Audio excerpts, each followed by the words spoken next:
Assalamualaikum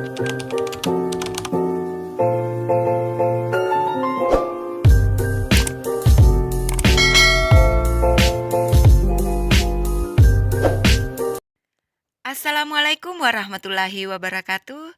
Selamat datang kembali di YouTube channel Ibu Nur Aina. Kali ini kita akan belajar biologi dengan materi difusi dan osmosis. Disimak terus videonya ya. Sekarang kita akan bahas difusi.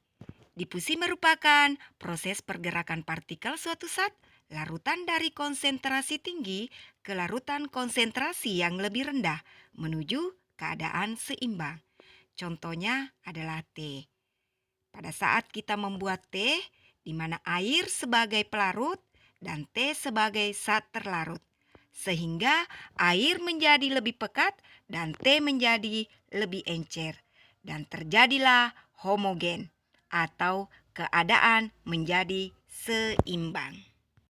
Selanjutnya kita lihat faktor-faktor yang mempengaruhi proses difusi. Yang pertama, suhu.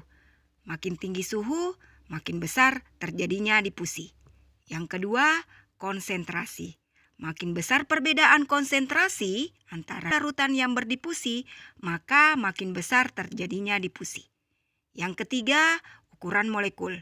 Makin besar ukuran molekul, makin lambat terjadinya difusi. Selanjutnya, media. Difusi di udara lebih mudah daripada difusi di dalam larutan. Yang terakhir, yaitu luas permukaan. Makin luas permukaan difusi, maka makin besar terjadinya difusi. Nah, selanjutnya kita lihat osmosis. Osmosis merupakan difusi pelarut melalui semi permeabel. Yang kita perhatikan zat pelarutnya, di mana dari konsentrasi rendah atau hipotonis ke konsentrasi tinggi atau hipertonis. Contohnya ada pada sel hewan dan sel tumbuhan. Kita perhatikan terjadinya osmosis pada sel tumbuhan. Sel tumbuhan yang disimpan di larutan yang pekat atau hipertonis, sedangkan sel tumbuhan itu sifatnya hipotonis atau encer, maka air akan mengalir dari konsentrasi hipotonis ke hipertonis. Jadi, air akan keluar. Jika air terus keluar, maka lepasnya membran sel ke dinding sel kita sebut sebagai plasmolisis. Contohnya, pada saat kita memberi pupuk yang berlebihan pada tanaman, menyebabkan sel-sel mengalami plasmolisis dan bisa mati.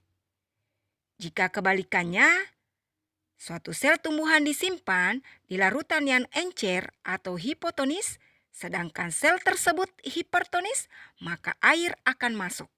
Jadi, masuknya air ke dalam sel karena mempunyai dinding sel, sehingga bentuknya tetap. Ini disebut dengan tekanan turgor.